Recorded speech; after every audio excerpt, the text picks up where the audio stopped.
Hey everyone, welcome back to my channel. আজকে আমরা আলোচনা করব টাটা মোটরস নিয়ে। আপনারা সবাই জানেন যে টাটা মোটরস বিগত অনেকদিন ধরেই ভালো ডিসেন্ট আপ মুভ দিয়েই চলেছে, এবং এই আপ মুভ আগামী দিনে কতটুকু থাকবে এবং এখান থেকে কি আরো আপ মুভের পসিবিলিটিস রয়েছে সেই সম্পর্কে আমরা একটু চার্টে বুঝে নেওয়ার চেষ্টা করব। আমরা যদি কারেন্টলি দেখি টাটা মোটরসকে, কারেন্টলি 1039 টাকা 30 পয়সায় ক্লোজ করেছে। যদি আমরা এটাকে একটু ভালো করে দেখার চেষ্টা করি তাহলে কি দেখতে পাবো যে একটি প্যাটার্ন বানিয়েছিল আগে, যেটিকে bullish head and shoulder pattern বলা হয়। এখানে একটা bullish head and shoulder pattern.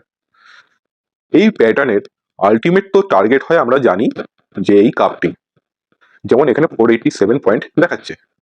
তো এখান থেকে যেখান থেকে যে নেক লাইনটা আপনারা দেখতে পাচ্ছেন, এই নেক লাইনটা, এই যে নেক লাইন উপরে আমরা ড্র করে রেখেছি, এই নেক লাইন যখন ব্রেক করেছিল সেখান থেকে কি 487 পয়েন্ট কি মুভ করে দিয়েছে, সেটা আগে সবার আগে দেখতে হবে। এবং টেকনিক্যালস আপনারা যদি দেখেন, দেখুন টেকনিক্যালস এর মাধ্যমে আপনি একটা জিনিস তো খুব ক্লিয়ার ভাবে বুঝতে পারবেন যে টেকনিক্যালি এর মধ্যে কি পোটেনশিয়াল রয়েছে, এর মধ্যে নিউজ আছে কি নেই, কি নিউজ আছে কি নয়, সেটা পরের ব্যাপার। আপনাকে টেকনিক্যালস আগে জানতে হবে। টেকনিক্যালস মিন্স চার্ট রিডিং এবং প্রাইস অ্যাকশন রুল। দেখুন, আমি প্রত্যেকটি ভিডিওতে প্রত্যেকটি স্টক বাই করার পিছনে লজিক্যালি আমরা বোঝার চেষ্টা করি যে ওই স্টকটিকে কেন বাই করব। যাই হোক, আমাদের দেখুন এই স্টকটি কিন্তু অলরেডি 522 পয়েন্ট কিন্তু মুভ দিয়ে দিয়েছে। 536 থেকে যদি আমরা ধরি এই ব্রেকআউট এরিয়া থেকে কিন্তু অলরেডি 522 পয়েন্ট অলরেডি মুভ করে গিয়েছে। এর মধ্যে এই মুহূর্তে যদি আমরা বাই করি, আপনারা একটু নিজেরাই ভেবে দেখুন যে এর মধ্যে যদি আমরা এখন কারেন্টলি বাই করলে কি লজিকে বাই করব। এর মধ্যে লজিক কি থাকবে যে এখানে বাই করলাম?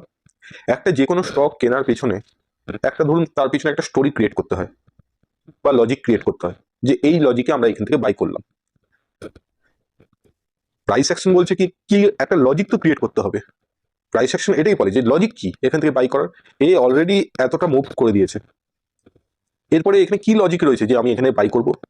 শুধুমাত্র একটাই লজিক যে এখান থেকে উপরে যাচ্ছে, উপরের দিকে আপসাইডে যাচ্ছে, সেই লজিকে বাই করে নেব। এবার আরেকটু ভালো করে দেখি, চলুন আমরা এটাকে উইকলি টাইম ফ্রেমে চলে যাই, একটু বড় টাইম ফ্রেমে।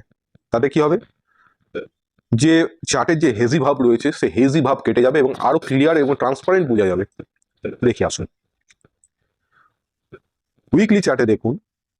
উইকলি চার্টেও কিন্তু আপনারা দেখতে পাবেন যে এখানে bullish head and shoulder pattern বানিয়েছিল। এই হেড এন্ড শোল্ডার প্যাটার্ন যখন ব্রেকআউট দিল, এই ব্রেকআউট দেওয়ার পর কন্টিনিউয়াসলি ওয়ান সাইডেড মুভ, দেখুন কন্টিনিউয়াসলি কিন্তু ওয়ান সাইডেড মুভ। সেইভাবে কোথাও রিট্রেসমেন্ট আছে কি? কোথাও রিট্রেসমেন্ট সেইভাবে নেই। শুধুমাত্র একটি জায়গায় আমরা দেখতে পাচ্ছি, এই জায়গাটিতে একটা সুইং বানিয়েছে। একটা জিনিস মাথায় রাখবেন, যে স্টক খুব দ্রুত গতিতে আপসাইডে যাচ্ছে, সে যখন কারেকশন হবে না, তখন সেই দ্রুত গতিতেই কিন্তু নিচে আসবে। এবং একটি স্টক যত দ্রুত গতিতে উপরের দিকে যায় বা আপসাইডে মুভ করে, তার থেকে অনেক গুণ বেশি দ্রুত গতিতে ডাউন সাইডে কিন্তু ফল হয়। এই কথাটা কিন্তু বারবার মনে রাখবেন। এবার কথা হচ্ছে, যদি আপনি এখানে বাই করলেন, আপনি এখানে জানেন এর পরে কতটা যাবে? কোনো চার্ট রয়েছে? কারণ এ তো already life time high reach করে গেছে, এবং এখন যে টেরিটরিতে ট্রেড করছে এই স্টকটি, সেই টেরিটরিতে না এর কোনো প্রিভিয়াস ডাটা আছে, না কোনো চার্ট। কি অ্যানালাইজ করবেন যে এখান থেকে যদি এর কোনো আগে কোনো চার্ট হিস্ট্রি যদি হয়ে থাকতো, ধরুন এই এতটুকু এর আগে একটি সুইং বানিয়েছে, তখন আমি ভাবতে পারতাম যে ঠিক আছে, কিন্তু এতটা অব্দি ব্রিজ করার একটা সম্ভাবনা রয়েছে, তারপর হয়তো এ ডাউন সাইডে আসবে। তাহলে আপনি টার্গেট কি করে বুঝবেন যে আপনার টার্গেট কোথায় থাকবে? টার্গেটটা রাখবেন কোথায়? যে আমি এইখানে রাখবো, কত দূর যাবে কেউ জানে না। টার্গেট কোথায় রাখবেন? তার সাথে সাথে আরেকটা জিনিস ভাবুন, স্টপ লস কোথায় রাখবেন? এইখানে যদি আপনার বাইং হয়, সাপোজ আপনি এইখানে বাইং করলেন, আপনার টার্গেট কোথায় থাকবে আপনি নিজেই জানেন না। স্টপ লস কোথায় রাখবেন? এইখানে স্টপ লস রাখবেন, যে লাস্ট এখানে সুইং 610 400 টাকা করে, মোটামুটি ধরে রাখুন 400 টাকা করে আপনার স্টপ লস একটা স্টকের পিছনে। ভেবে দেখুন, আপনি নিজে লজিক্যালি ভেবে দেখুন, কোনো চার্ট রিডিং করার দরকারই নেই, কোনো প্রাইস অ্যাকশন কিছু বোঝারই দরকার নেই। সবার আগে এটা ভাবুন যে কি লজিক রয়েছে এখান থেকে বাই করে নেবো আমি এই স্টকটিতে। শুধুমাত্র একটাই কারণ যে উপরে যাচ্ছে। উপরে যাচ্ছে মানে কত দূর যাবে, এ কোন টেরিটরিতে দাঁড়িয়ে আছে, এর প্রিভিয়াস হিস্ট্রি কি আছে? এখানে এখানে তো কোনো হিস্ট্রি নেই। তো বেটার হয় নাকি আমি এখন এই মুহূর্তের জন্য স্টক থেকে আমি আমার লিস্ট থেকে আউট করে রাখি।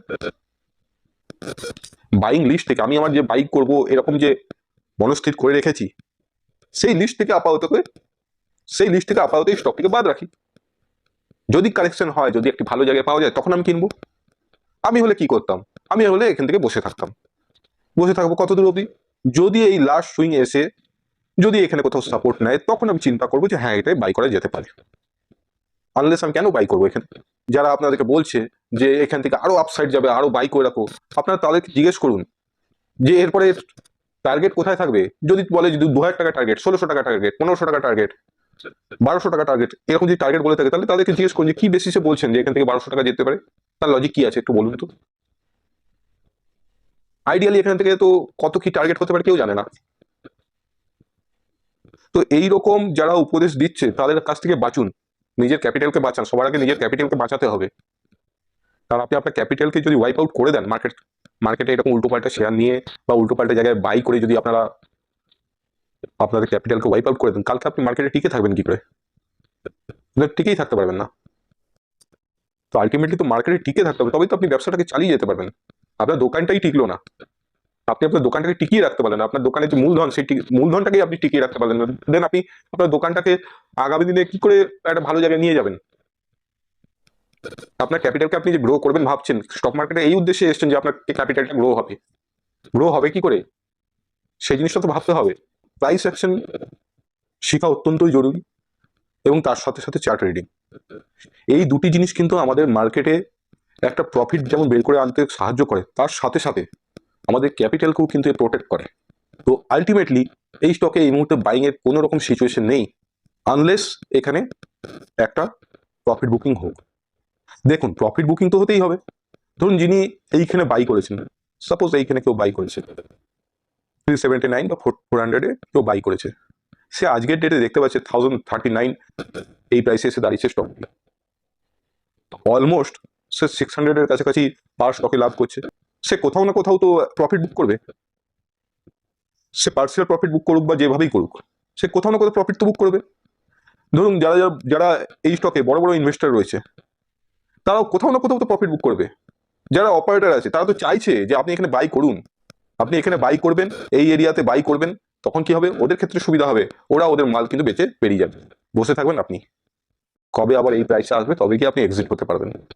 যদি অপারেটররা এখান থেকে নিজেদের মাল সেল করতে থাকে, তাহলে কি হবে? প্রাইস ডাউনে আসতে থাকবে। যার 1000 টাকা লাভ দেখাচ্ছিল আজকের ডেটে, তার কালকে দেখা যাবে 900 টাকা লাভ দেখাচ্ছে, সে হয়তো বসে থাকবে। যখন তার 700 টাকা 800 টাকা লাভ দেখাতে শুরু করবে, তখন সেও কিন্তু সেলিং এ চলে আসবে। কারণ তার 1000 টাকা লাভ দেখাচ্ছিল, সে 700-800 যখনই চলে এসছে, তখন মনে হবে যে 700-800 টাকা পাওয়া যাচ্ছে, সেটাই অন্তত নিয়ে নি। কালে কি হবে? সবাই প্যানিক আসছে, তখন প্যানিক সেলিং হয়। এই জিনিসটা বুঝতে যাচ্ছে। প্যানিক সেলিং হলে কিন্তু খুব ড্রাস্টিক্যাল ওয়েতে একটা স্টক নিচের দিকে পড়তে থাকে। স্টক হোক বা ইন্ডেক্স হোক, দুটোর ক্ষেত্রেই সেম, খুব প্যানিক ওয়েতে নিচের দিকে আসে।